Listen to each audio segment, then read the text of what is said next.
So, Block&Wine number 106 already.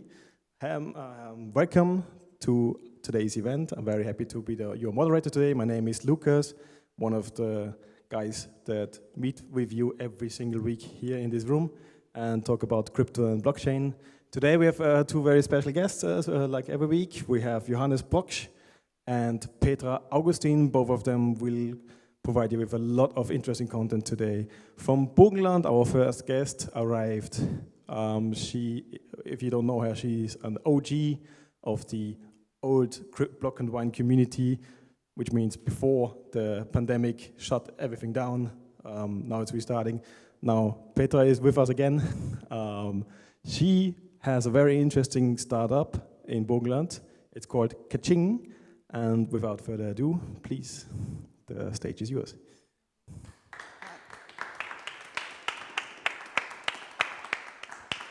So, hello, good evening. Hi, my name is Petra. Thank you for inviting me and having me. We know each other since a long time when we were sitting in very, very small rooms, super cold in winter, I remember. Yeah, yes. So Block&Wine, yeah. Nice to see your progress, by the way. I'm very happy to give you a small introduction of Kaching.com.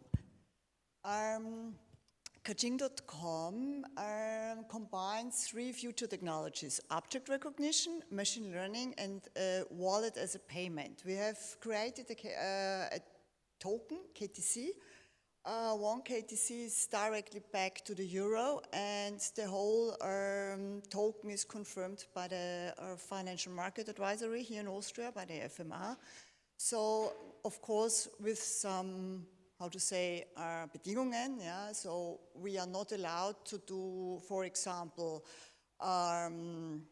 tradings in exchanges. This is forbidden, and it's also not possible to pay a whole purchase outside in the reality, as in the real economy. Otherwise, we would be e-cash, and therefore we need a bank license, and we want to avoid that as long as we can. Yeah.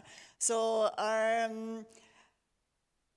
have to take the laser sword here for.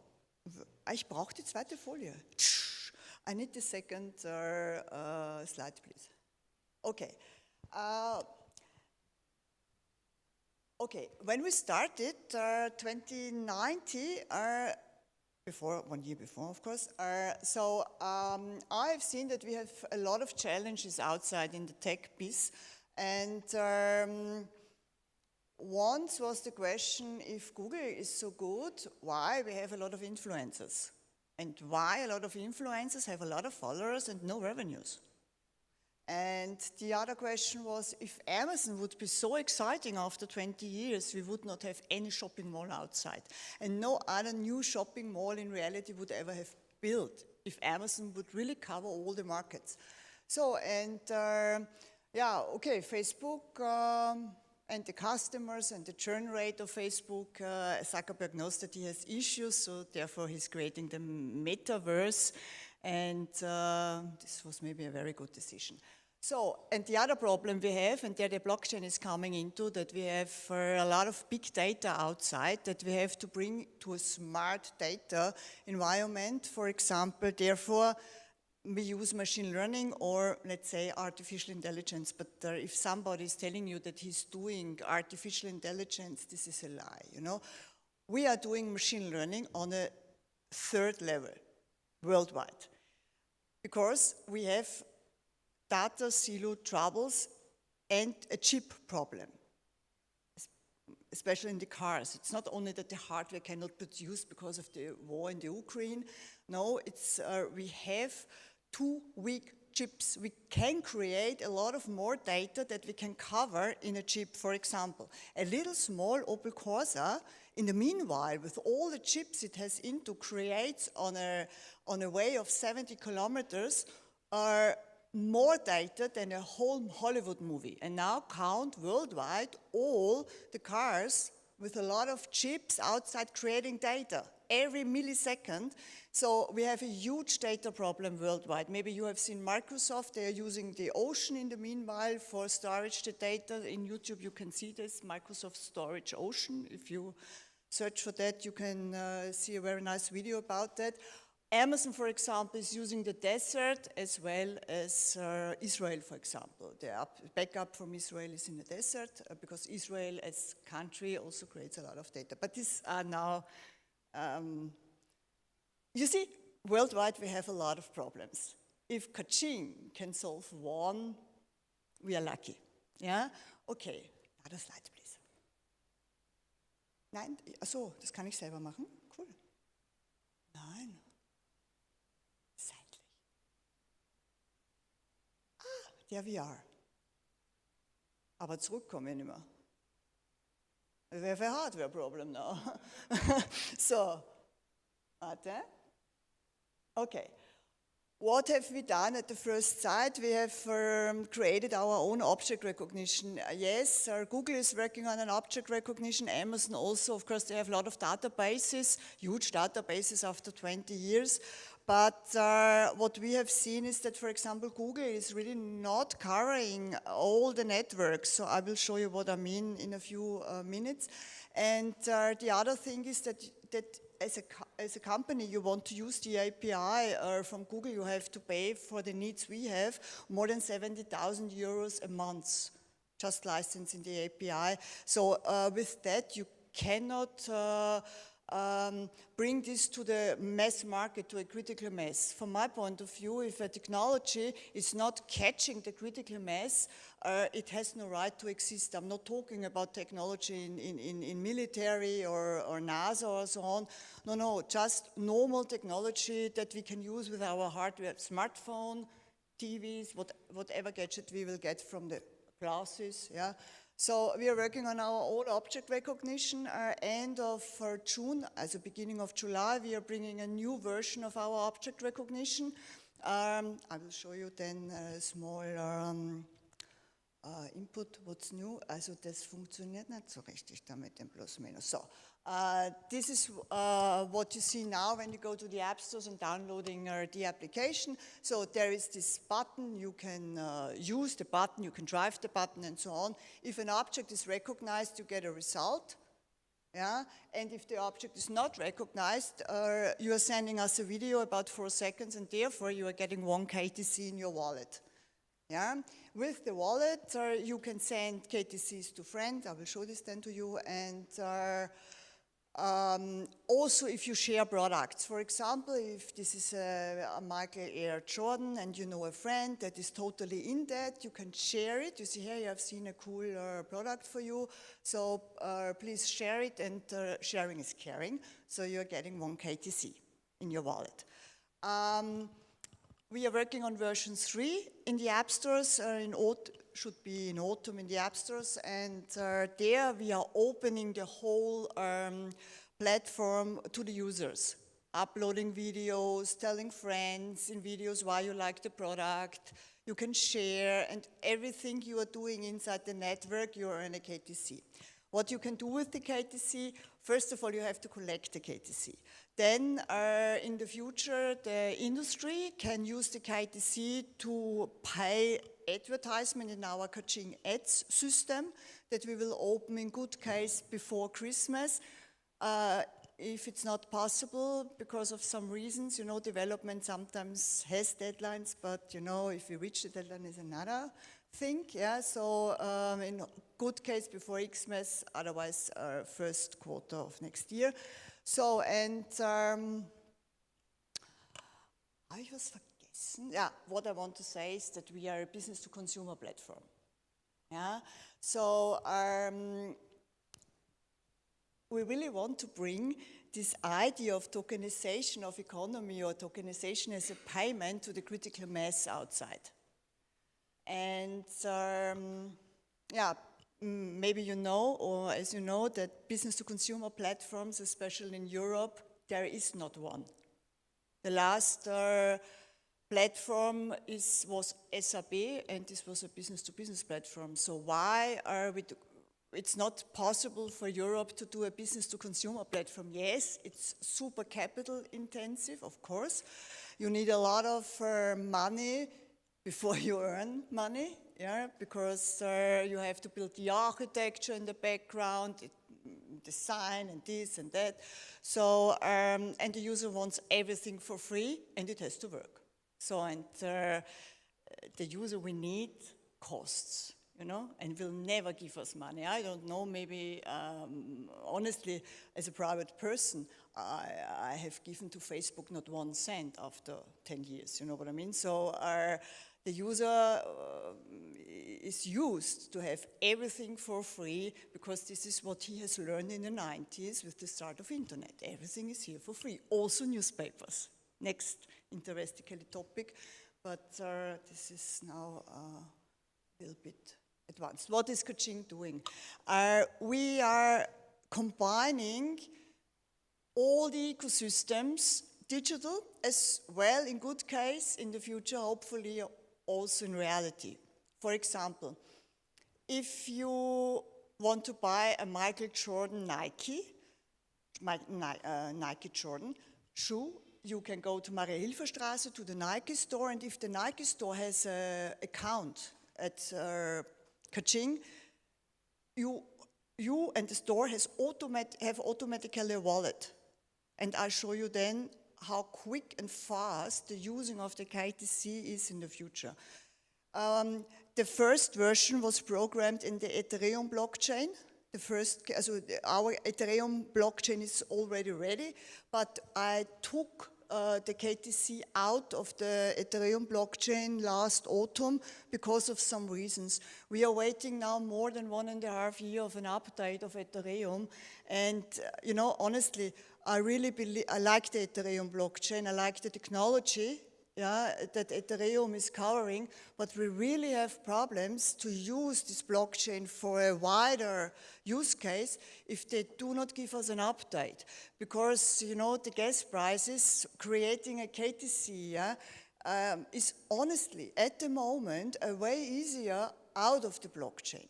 I know this destroys a lot of philosophy. We were talking years ago, and we all love the idea of decentralization. But, you know, sometimes you have to go 1 or 2 steps back to make a huge step forward.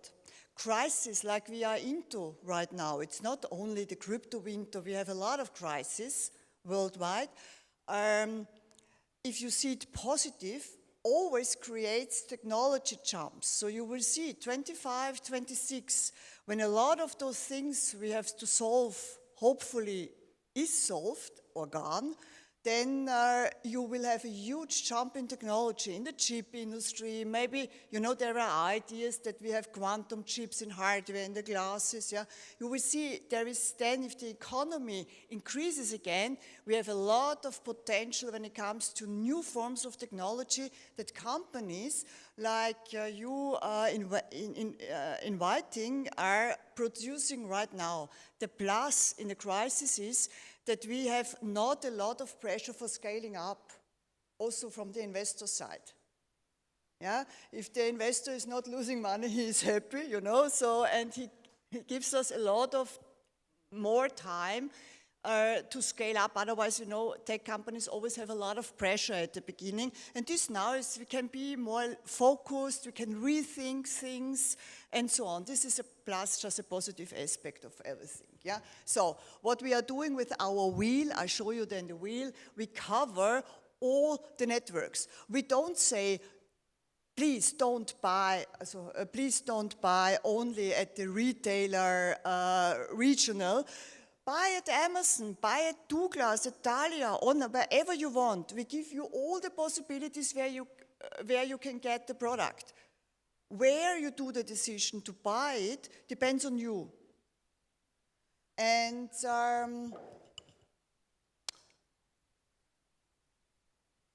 means that we are linking in other ecosystems. Yeah? Neither Google, nor Facebook, nor Instagram is doing that. Apple also not. This comes from the 90s, you know, everybody wants to have everything in their own ecosystem. Yeah? In this blockchain community, you also see this. They are dreaming of decentralization, and then they say, but we have to buy the fruits at the store around the corner, you know? So this is totally central. We dream of a decentralization world, but when it comes to shopping and all the things that makes a rich country rich, shopping, yeah, because of the Mehrwertsteuer, the FIT. Yeah? So you need power of purchase, but this you have to do regional. This is central. This is not decentral, but this is a philosophy topic and we don't have time to discuss this. I want to show you now, soll ich jetzt mich darunter stellen? Ich bleib oben. Okay. So, ja, danke. Jetzt mal einrichten.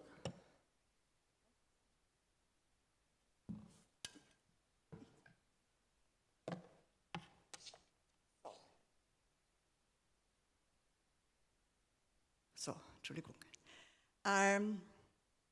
This is the new test version. Warte, ich mache das so. Can you hear me? Ja, man hört mich hier gut.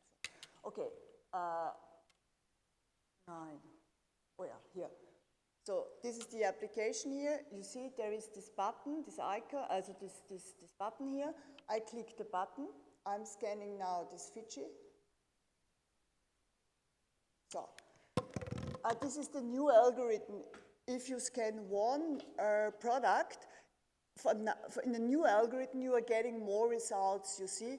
You are not only getting this Fiji I have scanned right now, you will get also other products, also other mineral waters.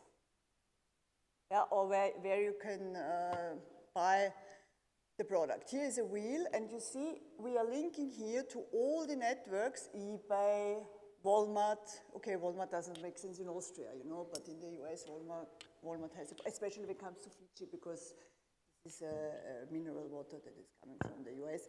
So, and you see Amazon also nearby. Yeah, you can ask at the nearby button where I can buy this product nearby, around 50 kilometers or something.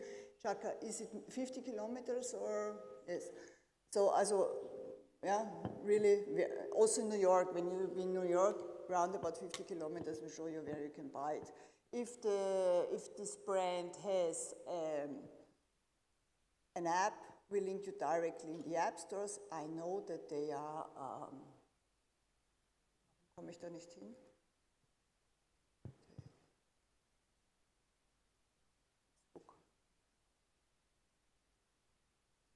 You see? So, also, this wheel gives you to all the possibilities where you can buy it. I show this now noch mit einem anderen Produkt.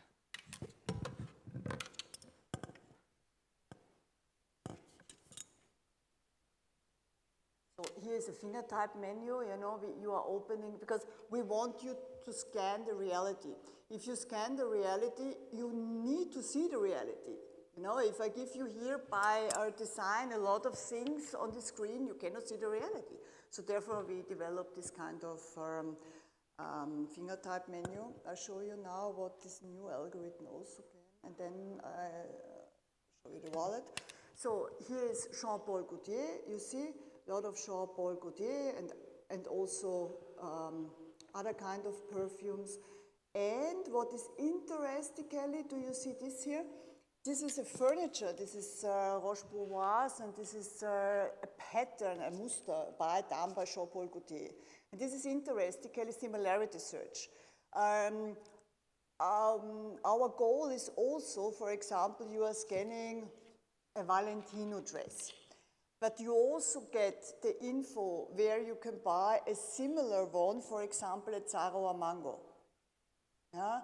So, the next thing we are working on. And now I'll show you the wallet.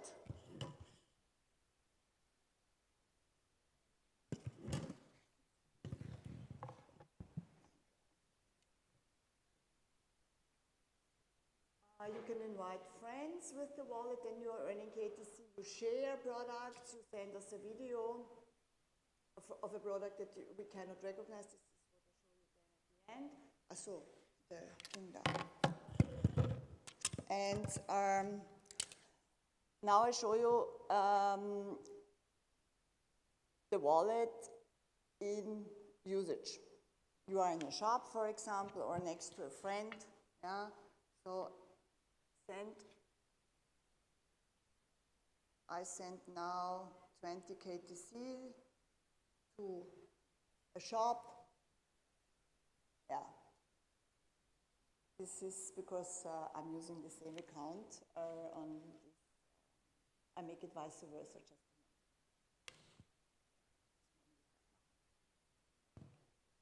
There's a security into, yeah. So if you have more accounts, yeah, you cannot send you directly all the time pushes, otherwise, you know, have you.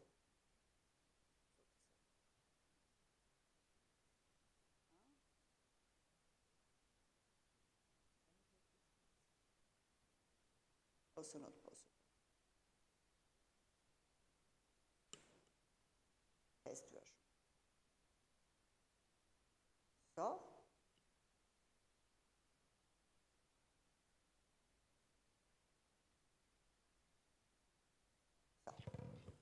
Man sieht ja nichts. Also, and you get then, there is now the information that someone has sent me KTCs in the wallet, do you see? And you also should get the notification, maybe there was the notification, I don't know. So, and this is a 2-click wallet, so it must be that easy. Yeah? If we have the Ethereums into, for example, I have to tell the user that he has menomics. Yeah? We skipped 12 menomics, we're just using 12 menomics, for example, but nevertheless, it was super hard to explain a normal user out in the street what are menomics. You know, give me a password, I have a password, why I need menomics. So at the end, we decided at Coaching that it is not our job to explain the users outside the blockchain, you know. Bitpanda should do this with the Bitpanda Academy, you know. So this is really not our job. There will come a time where the people will understand it, and hopefully from the technology side, we have given a more easy using technology to the users, because this is what we have to work on. Can I have this? Ah ja, da bin ich nochmal. I want to show you now what's new in the version. Also here, I'm scanning here now something obviously that is not scannable. Yeah, you see the video is uploading to the machine. The machine now is learning this, and therefore you are getting a KTC. You have seen this one snowflake means one KTC, and this KTC is after the video is approved automatically then also one KTC is then in your wallet. In the new version, you see this profile now is a little bit static. We will open the whole platform to the user, means you can share videos, you can share comment content, and for now we have given into more than, I guess, 10,000 different products, also football clubs, cars, travel things, and everywhere you click is this wheel. And with that wheel, we are linking at the moment in more than 1 billion different, how to say this, not ecosystems, but yeah, possibilities where you can learn more about the product or image you are interested.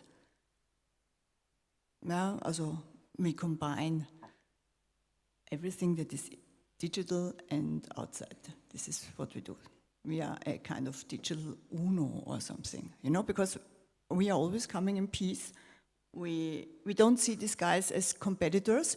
We see these guys as collaboration partners. And I really want that the people can use this API in the object recognition. Object recognition is not really an issue now, you know. This will be solved somewhere. the system's getting better and better. Where we really have an issue is in the wallet. And we have to make our transaction in various ways a little bit more direct, faster, or anything else. And my goal would be if we can transfer this KTC to a real bank account. Therefore, I have to go to the FMI again, but we are working together with some good lawyers. So, or maybe a wallet, Apple Pay can help. I don't know. You know, you will see there will be new kind of technology and whatever we will see in some years. Maybe someone or what I believe is that we need a kind of transaction blockchain. You know, this is something I'm thinking a lot of, and maybe we will make a little small innovation, also in Kaching innovation department, where guys really are thinking of this kind of transaction chain. So, jetzt bin ich fertig mit meinem Vortrag. Ich könnte jetzt noch das letzte Bild zeigen mit der Rakete. So, also I'm finished right now. So, also. Bitte.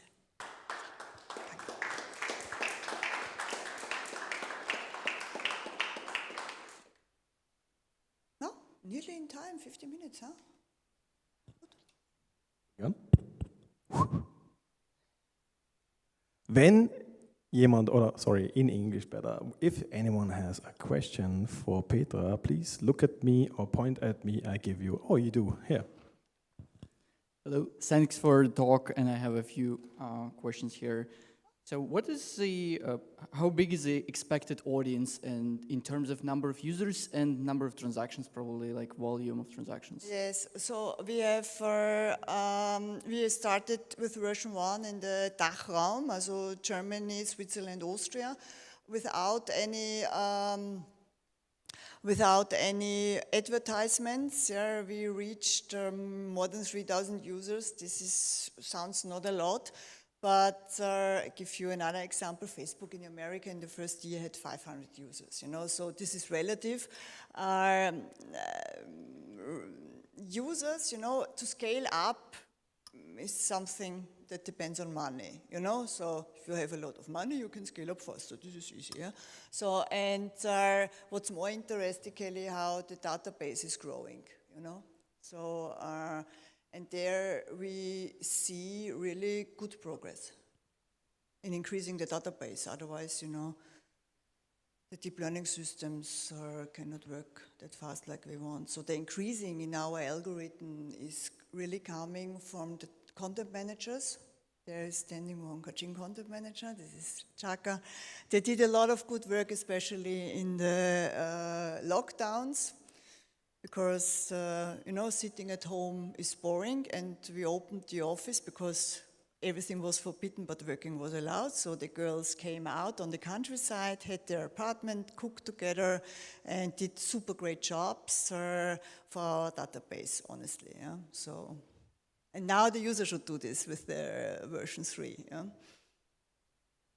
Next question. If I may ask, so what's your vision about going global? It seems like you launched. Yes. So, you know, in a crisis like that, an internationalization is not, you should not do this. Yeah, maybe you also see this Apple and all those guys, they don't bring new products. They also don't bring these new smartphones. They have it ready, but they don't bring it because in an inflation like that, you know, the critical mass is not buying. Yeah, or you also have an inflation on new things. Internationalization is planned mid of next year starting, and we will go end of next year, 24, to the States. But going to the States as a company from Europe means that you have to have very deep pockets. Otherwise they blow you out, you know, so you are faster back than you can spell your name, yeah? So, and this must be planned, and in this crisis, this is also a good time to plan.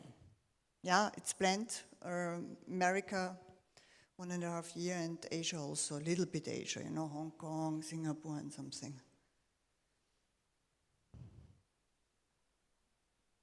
Another question? Two guys.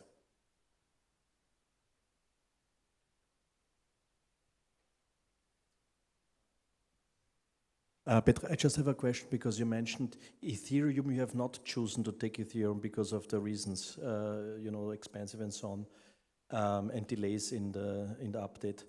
So what is this on? What kind of blockchain have you used now? I put it out of the blockchain, because if you are very honest to yourself, and you're sitting and you're asking, do we need a blockchain? Huge discussions, tech guys, and then we say, no. Yeah. It is sexy to have something in the blockchain, but only from the technology perspective, we have to say right now, in the status of this kind of development, the technologies, blockchain is a super young technology. Yeah, there is a lot of potential into, but we took it totally out of the chain. And I give you another example. I was at McDrive, especially in the lockdowns, because this was the only restaurant that has opened. Yeah, so, and it was, if you work, you need food, and it has had open till 12 o'clock. It was amazing, So, and I was at this thing, and then a colleague told me, do you know, if you do a transaction, you have to start the application 1 minute before you do the transaction. Yeah, at McDrive, also in the lockdown, there is a rush hour. The people are getting annoyed if I would open my Ethereum wallet, yeah, or in the supermarket, yeah. This cash desk, please, at Hofer, they will kill you if you pay with Bitcoin, yeah? And then this lady, beep, beep, beep, has to give you another kind of box to do this, We cannot do this in the real market. There is a lot of fantasy into, I really was sitting with these guys at the very beginning of this technology. I believe in this technology, but we have to do a lot, honestly. Yeah, this is, for now, you cannot use a wallet in daily life, and technology should make daily life easier. And waiting 1 minute for a transaction, come on, honestly, this fucking MasterCard is faster, yeah? I took it, bam, paid.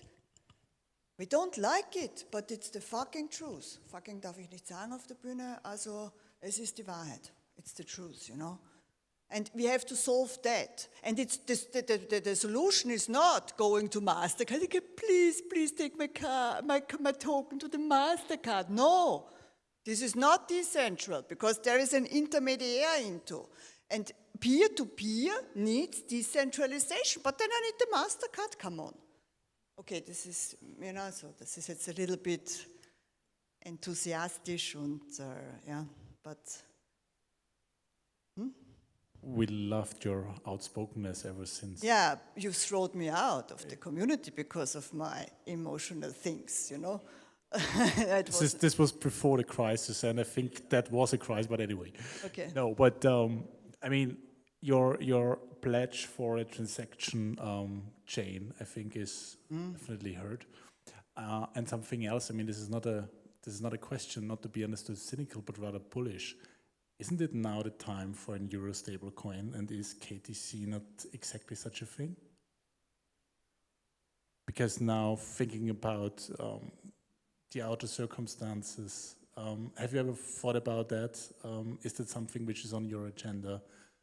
Since, especially now Circle coming in and seeing who is collaborating with Circle, I think it's one associated institution which is from Europe, working with Circle, but no European stakeholder getting involved into that, which is clearly now with negative interest rates gone, clearly a case we should make. That's something would have touched your mind? Yes, but you always have to go to the regulator before you do things, and this is what I have done before we brought version 1 out. Of course, we programmed it in parallel, but I went to the regulator because it's good behavior. And your collaboration, you talked to Mr. Divok whilst we have done this because of this Umsatzsteuer thing. You remember you have written a one-pager. This is, by the way, now at Wolf Theis, well known, yeah, just saying. And they ask you, who has written this? Yeah, this guy from the university.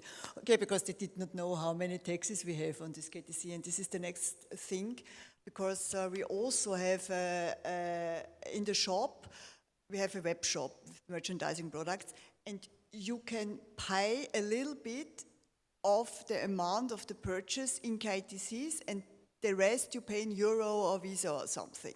And for that, you know, there was a huge discussion where we have the Umsatzsteuer, the FID. Do we have this also on the KTC? So when it comes to this stablecoin thing, you know, the regulator in Europe is, there are windows of opportunities and there is a possibility, but I believe that we have to split the KTC1 to a KTC2. And now the question is, do they give me all the permissions on the KTC1, or I let the KTC1 like it is, because it's confirmed, and they allowed us a lot to do. And not trading this in the exchanges, for me, it's logical, because they forbid us to trade the KTC in the exchanges because of the volatility.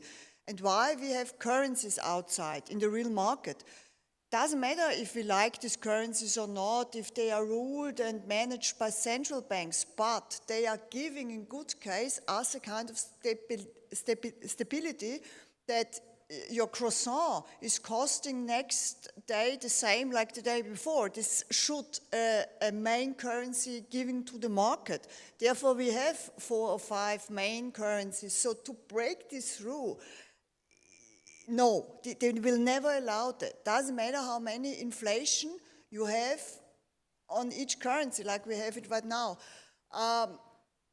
What I can try to do is to split the KTC1 to a KTC2, and then you can go to the exchanges and have fun. Also here, it's not our job to explain you how to trade cryptos. Also here, go to Bitpanda, yeah, or maybe N26 or whomsoever. Interestingly is then who is giving you the transfer back to your real bank account. Yeah, if I say, okay, you have 1,000 KTCs in your wallet, and now you say, but I want this 1,000 KTC in euro. Exactly. And it's obviously not Kaching which giving me the payback. Yes, but we have to understand, also, first I thought, for example, that you have to open a new bank account at Raiffeisenbank. Because Raiffeisenbank then is taking the KTC1, is trading it or transferring it to the KTC2 or to Bitcoin or whatsoever, is trading it with the analysts in the bank, and you have it in your account. But I don't know if you know, a lot of banks are giving a lot of interviews in startup magazines, what they are all doing in the blockchain. They do nothing. And they are not willing to do anything in the future. So a company needs an account at a bank, and then we transfer that as a company directly to your bank account. This is at the moment the only way. So I need a bank that is covering me, for example, an amount of money and is transferring me, you know, the KTC to the euro. From my bank account to your account that the user means in the new wallet, if you want to do this, the split, you have to do then the whole KYC process. Makes this wallet a little bit more stressy. Yeah, for the user it's not so easy. But if you really want to do this, you have to do these exercises for yourself as a user. And if you use this clever, you can earn money, you know, with the platform. Yeah. But it's all about the regulator.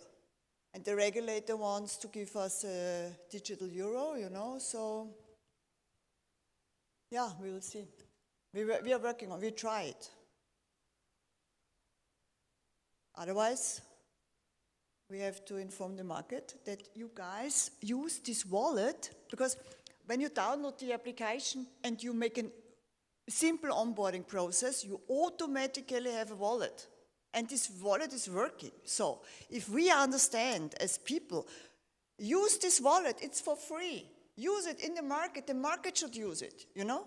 Not the whole purchase, not the whole coffee, croissant, morning breakfast or something, you know, just 30 KTC or 10 KTC, and then this costs you $3 euros or something, you know. So you can use it, it's your decision, peer-to-peer. For that, we don't need a blockchain, we don't need a bank. And this KTC1 is confirmed, you know. It's allowed to do this. And the technology is easy given. And using is your decision. So use it. Okay, thank you very much, Peter. What I remember mostly from what you presented us is the slogan, "Scan reality." I like it a lot. So hopefully in a few years we see each other, all of us, in the metaverse. Again, thank you again, Peter Augustin from Kaching. Danke. Danke.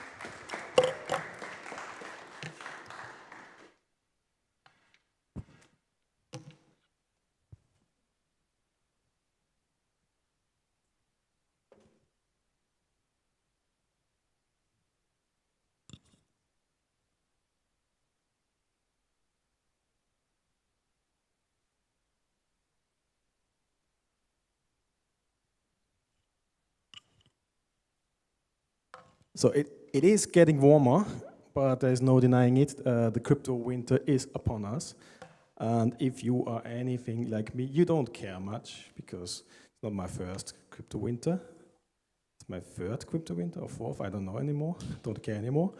But what I know is at the moment people will be going to work, they will be building, there will be new apps, there will be new websites, there will be new protocols, there will be new cryptocurrencies, new blockchains that we will see in the next different phases when everything goes up again or when hype starts again. And in this, in this relation, I want to introduce Johannes Boksch today, who will be discussing the topic of decentralized finance and capital markets. Thank you very much. Thank you very much, Lucas, and hi everyone. I'm the first time here, so I would like to understand, how savvy you are, how much of crypto knowledge and adoption you have already. So maybe whoever has purchased already a coin or token on a centralized exchange, so Bitband or Kraken, please raise your hand. Okay.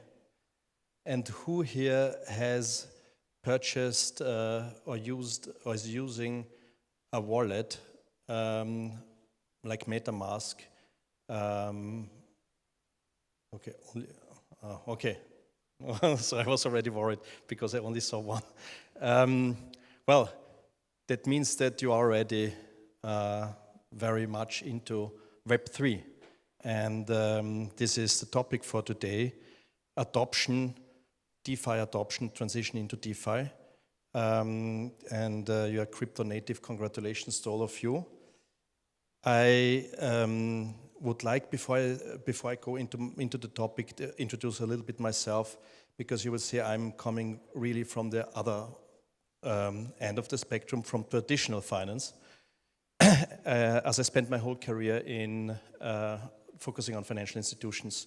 11 years in London as an investment banker on financial institutions, mergers, acquisitions throughout Europe, and capital market transactions. Then I came in 2010 back to Austria. I was a board member of Hybalpe Adria Bank, restructuring it after its nationalization. In 2015, we basically continued in transforming then the good bank, which is today called Addiko Bank. We transformed it into a very focused consumer lender They're operating in the Balkan, so ex-Yugoslavia, and they are ECB regulated, so you cannot get more than that. They are listed on the Vienna Stock Exchange. Very few people know that because we didn't do a phase out of this, particularly in Austria. I'm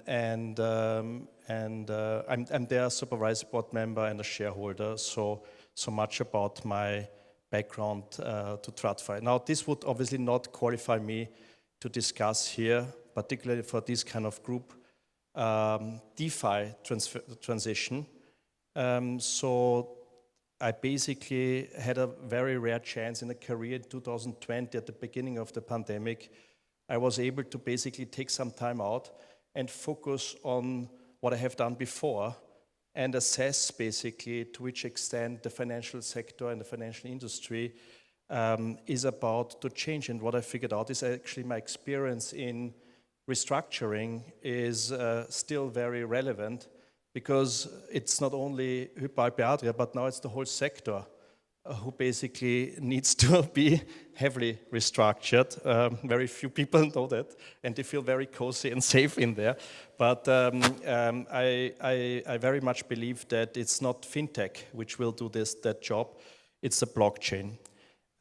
So I did a course on, with Professor Daudes, and I watched a lot of YouTube videos, I followed a lot of podcasts, and I read a lot about it. And, with my background from traditional finance, I obviously tried to compare. Maybe I can bring today a slightly different perspective to you, to which extent decentralized finance is already a challenger to traditional finance, and what I believe will be the adoption going forward on the market players. Now, as a consequence, I went fully crypto myself, native. I founded my company, which is called Web3. So you can see Web3 is in there. AT for, you could say, Austria. So I also believe that you need a local connection, but also for attestation. We will come to this, and I have started, this is one of the earliest thing, a validated attestation service on a blockchain, which is very rarely known in Austria as the Silo blockchain, but that's not the topic of today. Now, let's quickly just recap where we are with traditional finance, and obviously I try to highlight a little bit and show you maybe the bleak outlook for them. They have, I would have said, failed the society so far. 30% roughly, according to different metrics, market cap and so on, is their share of our economic life. I think this is too dominant for their function, and it's a burden for the society. Now, banks had a historical role in transforming or earning interest rates, trying to have a narrow revenue out of this and benefiting so that deposit and loan takers can benefit out of this. And they had the task in transforming deposits into loans. So a kind of a risk assessment.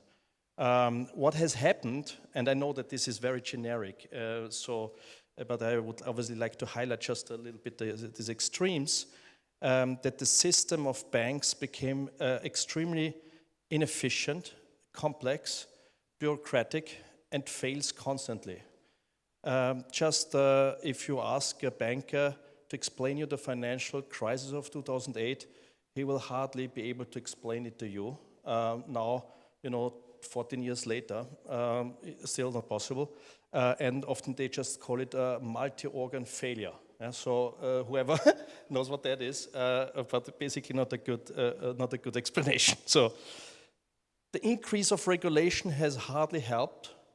Otherwise, we wouldn't have this kind of very, basic failures like Wirecard, the office head over there, and in Austria, a particular one, Commercialbank Austria. Yeah? So you can see that basically they continuously increase regulations but they don't see the woods for the trees. They have lost basically what is the real nature of financial institutions, what their services should be. And they have continued to become more complex themselves. They love to be so-called universal banks. They are conglomerates, as I would say so. They have businesses which have nothing to do, unrelated to each other, and disproportional overheads and legacy IT.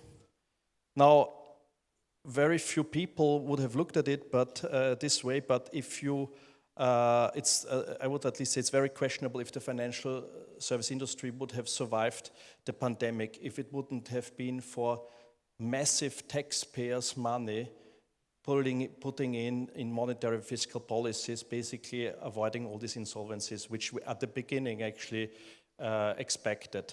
So banks were saved again, because I believe that their risk structures and their assessment of risk is still not good. Now, that was obviously very generic, but why do I believe that the blockchain technology will trigger a complete reset to the financial sector? And that doesn't mean that the brands will disappear. This is, I'm looking at it more from a technology perspective. Just studying the blockchain, you quickly understand that the decentralized ledger technology requires a complete disassemblement of each product. It needs to be digitized again, coded in basically for the blockchain from the scratch before composing these, and we call it primitives, so basically basic elements of these financial products again into financial solutions. So this is a very deep assessment. The good thing about this is it's open source and people can basically look at it and improve it at no costs. This has created a mind-blowing speed of innovation. And if you imagine that what has been created by the industry itself was basically within 3 years matched completely, and I will come to the examples, by DeFi, so you have all these primitives already in the toolbox to create real solutions. And now I'm coming to some of them, and maybe you know them, but so from the comparison to the TradFi product. So investing and trading in coins and tokens. That's one of the major, kind of activity, as I quickly discovered. Every traditional investment product is today and can be created or accessible via a price feed called Oracle and mirrored into the chain. So anything. It's obviously clear that once a majority of market participant has a wallet, they will access it via the wallet, which is far more efficient, and therefore real-world investments will in the future increasingly be issued on-chain. I'm convinced about this, the technology is just much better. Okay, then you need to get familiar with what is staking rewards. They're similar to the earning streams coming from traditional investments. There are some obviously special cases with the tokenomics and so on you need to understand, but basically these coins and tokens, they are generating these kind of rewards, and the more the adoption of this blockchain technology or these services, the dApps, is progressing, the more they become sustainable. Because as you know, many of these coins and tokens these days are inflationary and do not generate on their own merits, so far a profit. Interestingly, these liquidity pools, just to understand what they are basically a possibility to replace completely traditional market makers, actually exchanges, and enable these providers of liquidity to earn also, a spread. Very interesting to see this comparison to the centralized exchanges, or actually traditional exchanges, which need market maker and a lot of participants enabling the trade of these tokens.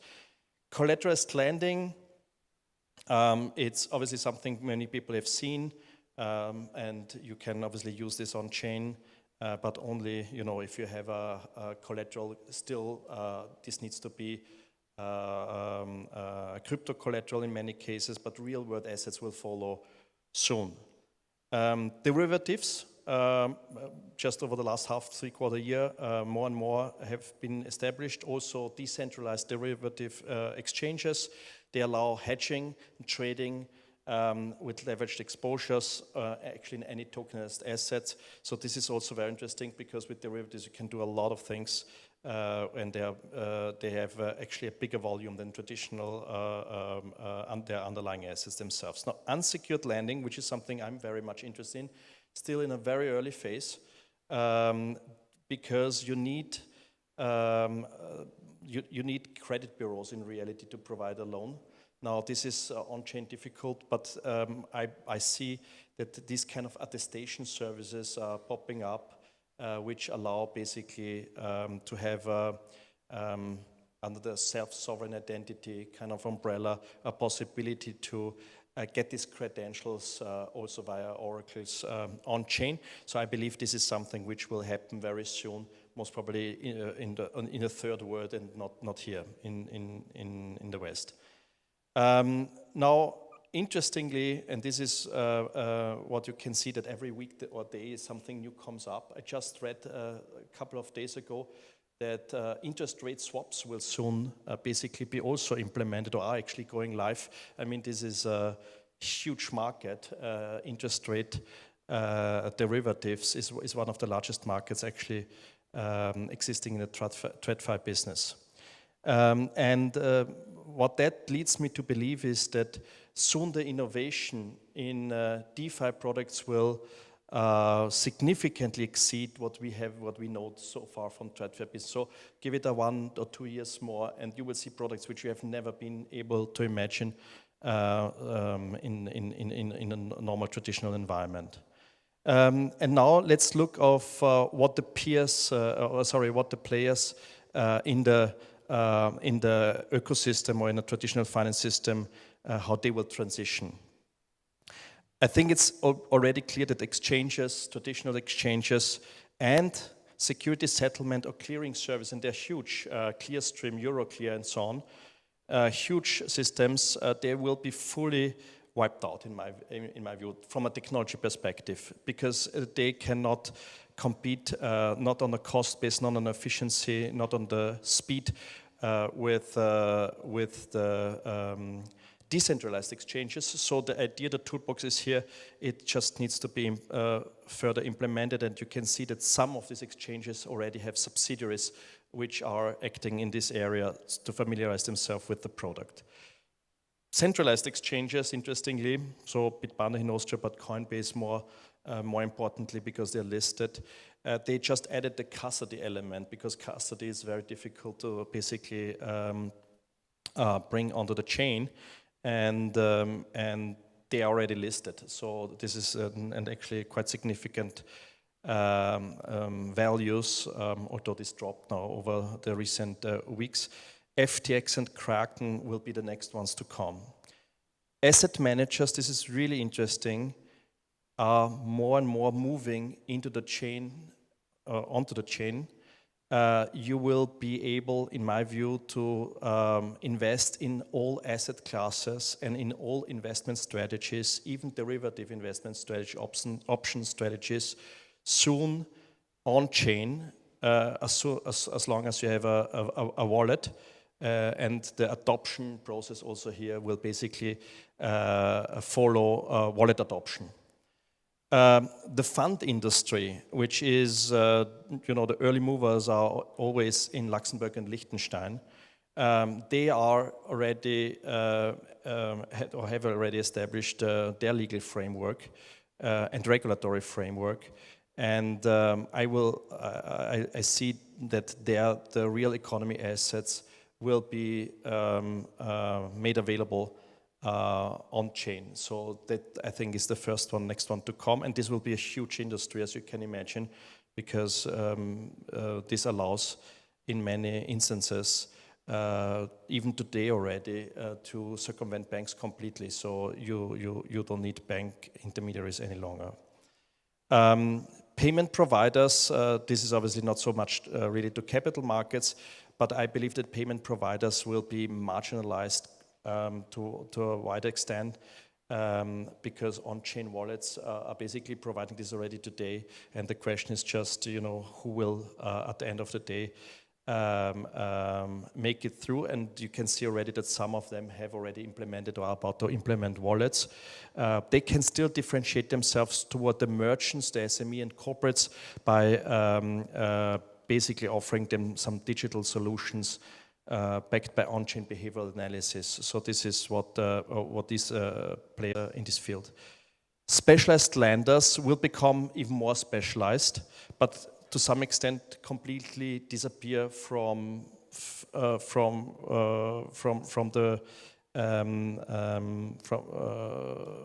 the views. And this is because particularly consumer car mortgage lenders will be completely integrated in the consumer journey. So you purchase something, you buy it with the wallet, you fund it via the crypto markets, and there's no bank any longer there. And so therefore, I believe that they need to adopt also very soon.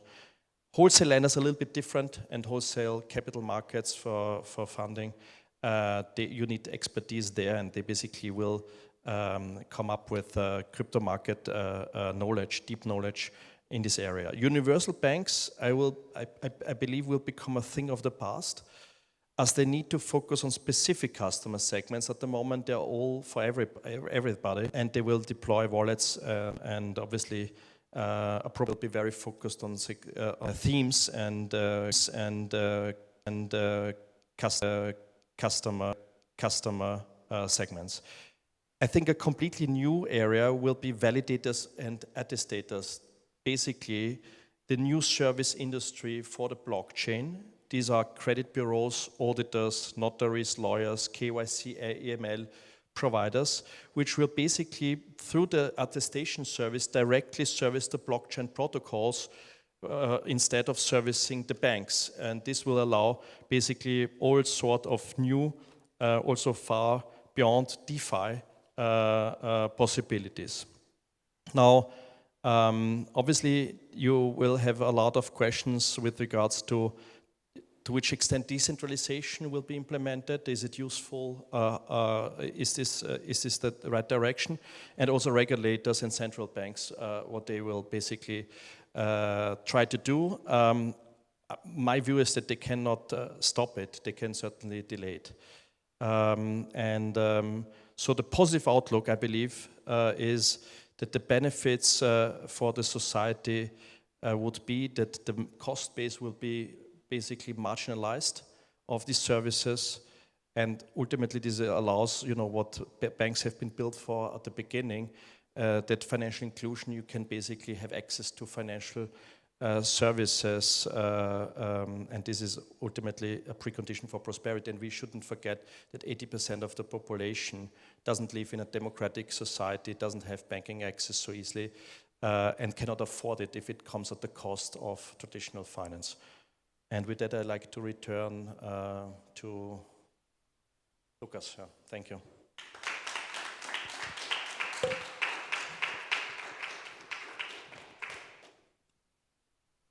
Thank you, Johannes. Very interesting. Thank you. I want to ask the first question today for you. Do you know, by chance, the top 3 exchanges in the world are Binance, FTX, and Coinbase? Do you know who's knocking at the door currently at FTX? You mean that they intend to... What huge international bank is knocking at the door of FTX? No, honestly not. But I can imagine that many... I think that the adoption, the banks already see it coming. The smart ones basically try to build up, internal expertise through acquisitions, maybe, and at the same time, obviously, intervene in Washington to allow a little bit more time for the adoption, because they like, obviously, to get still, in front of their customers with good products, and these will be DeFi products at the end of the day. So I'm not sure which bank, could be Bank of America, I don't know. I generally am very skeptical about banks, trying to innovate, acquire innovation companies, because normally it fails the moment this company gets into a traditional finance institution, innovation stops. Because, regulation, a lot of no-sayers and so on. So then it's obviously not, if they acquire such a big exchange, then they will, allow it to flourish. It's a very good answer, because in that case, they don't even have a chance, because it's actually Goldman Sachs who... They're not trying to acquire the FTX, but they want to partner because they want to figure out how their derivatives trading is working. This is one very interesting fact, that such a huge company is knocking at the doors of the second largest exchange in the world. If you think about, BlackRock, the largest asset manager in the world, or Fidelity, second largest, I think. Both of them recently invested into Circle, which is the company behind USDC, the second largest, I think, at the moment, stablecoin. So a lot of things are happening. A lot of traditional TradFi companies are coming into the market. So actually, the guys behind Circle are actually ex-Goldman Sachs themselves. So, and this is... so you're in a good company if you leave banks, so then you can basically innovate and do stuff, It looks like that, It's going to be interesting times ahead, as I mentioned. So the crypto winter, it's a good time to build, to look ahead. So does anyone else have a question? Yeah. Thank you very much. This was really very informative discussion and talk. I would like to add just a little more information that currently Bank of New York Mellon, this has become the first bank who is offering its clients to deposit cryptocurrency, and they want to take as a collateral, and they are offering the same like we have this fiat currency. They are offering the same asset management for crypto, mainly Bitcoin. So the banks are also, they have realized that without involving crypto into their financial system, they are going to collapse, because if we look into the regulatory system, this central bank digital currency, this is also a very, I should say, due to strict regulations, they are still not able to implement, although China has already started transactions, and they have already started transactions with, they made some pilot projects with Middle East and Russia also for these oil transactions. So for China, this digital currency, that's why they threw all these Bitcoin miners and all, because it was harmful for their environment, and they wanted to implement this digital yuan, which they are successful now at certain stage. So financial institutes, definitely they are realizing the importance of crypto. But on the other side, if you look on the centralized, even decentralized exchanges, the main challenge is that due to unavailability of regulatory system, when you are trading on stock exchange, standard trading, then there are certain there are circuits that define that whether it's this trade is going in long directions or short put and call directions. There are certain circuits that keep the investor at give the certain safety to the investor. But these circuits are still not implemented due to absence of regulatory system. These circuits are not implemented in any central exchanges. And the main difference is like Binance. Binance is behaving quite differently in the United States and in Europe. In Europe, if you are doing some trading in Binance, there is a possibility, it happened in December 4th, I think it was 4th December, that it was a big week which took price from 52,000 and liquidated all the long positions and dropped down to 41,000, and it was a matter of 2 minutes. And it just jumped back to 48,000 because it liquidated. This was the biggest liquidation by that time. But it did not happen in the United States. And if we look into the coins or the projects that are implemented into Binance, they are completely different. In the United States, because it's very regulatory, and every Wednesday, every third Wednesday, Powell comes into the financial advice and they start regulating. So their coins, their projects are different from the projects that we have in Europe, registered on Binance. So it's, I think if we are going into the regulatory system, at somehow it creates a fear that we don't know what will happen, taxation, all the challenges, but on the other side, it's safety for the retailers. Market maker, they don't care. They are market makers. If now the Bitcoin is dropping, they are earning by shorting the market. If it will, and they are deciding the market. It's not no more decentralized. Yeah, yeah. Because there are few players who are just playing. So the important thing is right now the implementation of regulatory system, which can help for retailers to save their funds or investments. Yeah. This is what I learned from my experience, because when we were implementing some regulatory system in Asia, I have realized the biggest challenge is that the retailers are not safe. This is and the banks, or they want to go to banks, traditional conventional banks, because they feel it comfortable that at least their money is safe. It's not dropping to that level, like 50% or 90% within a couple of hours or minutes. Yeah. And the project that she has presented, this is somehow really good for conventional community.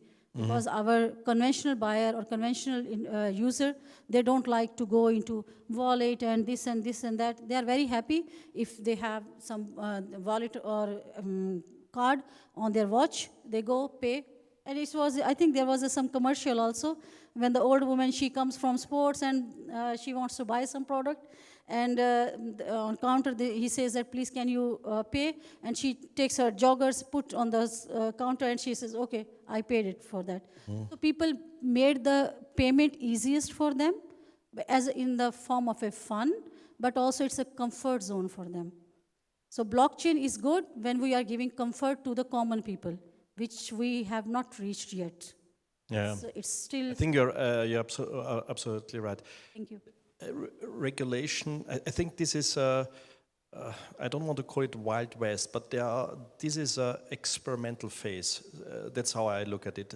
If you go into some of these tokens and on the liquidity, so it's very difficult, to quickly understand what is, what is good and what's stable, and so on.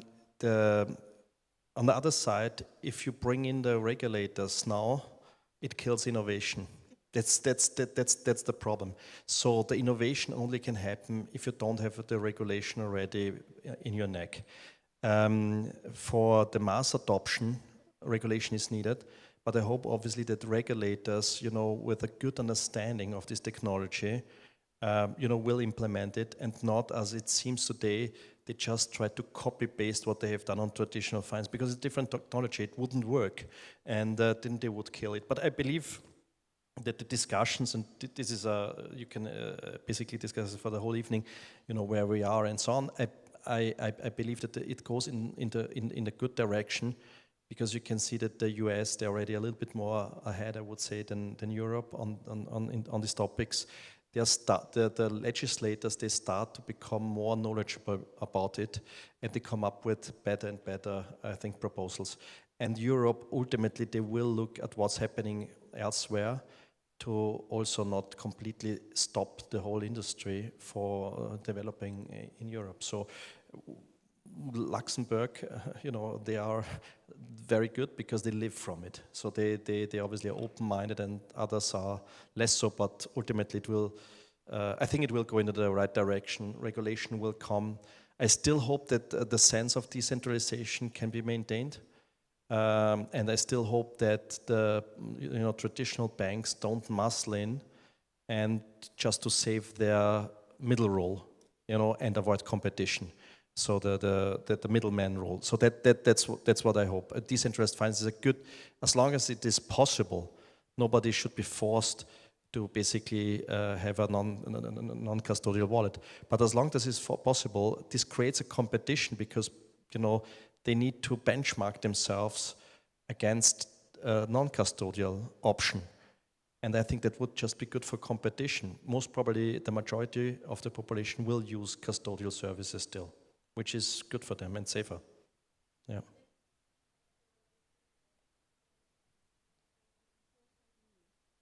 Post had to come out of the box and they had to design new business model.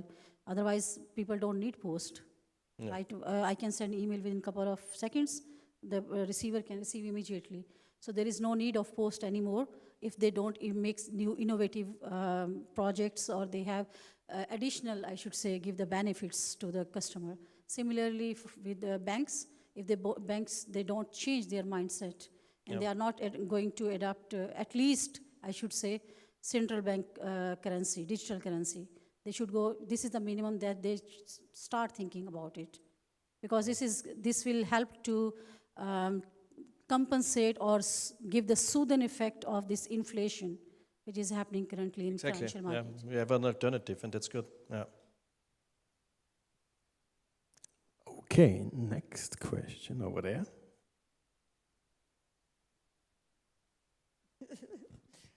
So I wanted to give you some input on your thoughts you have.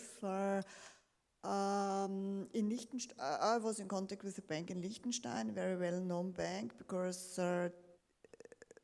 German and Austrian banks, you know, you can forget them. This we have to say, yeah, honestly, yeah. And it was very interesting for me to dive a little bit into the kind of thinking of this Bank of Liechtenstein. You know, they have a blockchain department, yeah.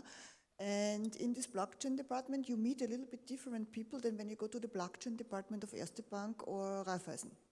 Yeah.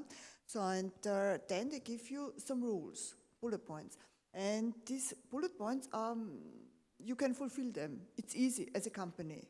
Yeah. And due to the reason that I have this permission from the FMA, so you know, it's a good first step for them, because without permission, they don't do anything. And then it was interesting because we were then in the topic of transactions, how many euros they cover.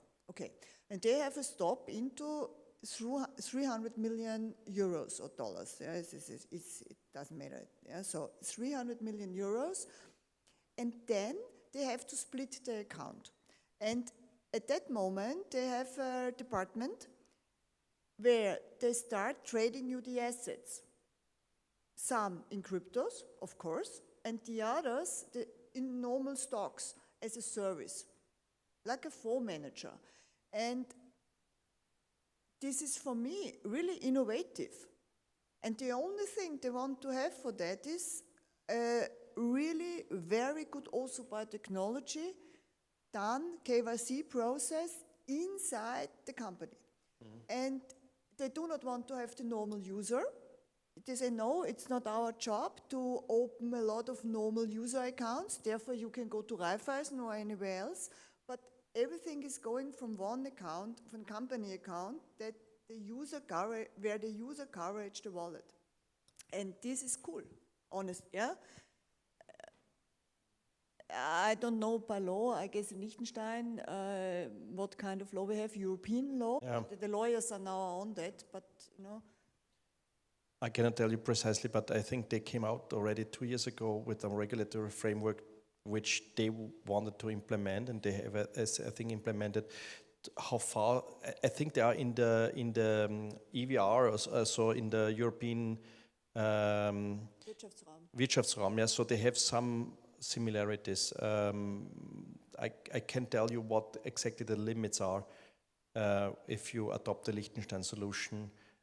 In terms of selling then products or tokenized products in the other European countries. But I think they are quite similar. Yeah. But they also have Kraken as a client, you know, everything Kraken is doing, Kraken as an exchange thing, you know, they also cannot do this in Germany, interestingly. Yeah? So, and also I want to say that in Europe, sometimes it's good not to do things first. Yeah. Also in machine learning, artificial intelligence, all those things, sometimes, you know, you sit and look and write, and intellectual property, that is in Europe, yeah. You know, what I see from the Valley coming in the last 50 years is not super intellectual property, so there is hope, you know what I mean? And if we took these windows of opportunities, and if we see it, there is a lot of potential in Europe. I really believe in Europe. Okay, it's economically down now, but naja. Ja, wir werden wieder aufstehen. Mhm.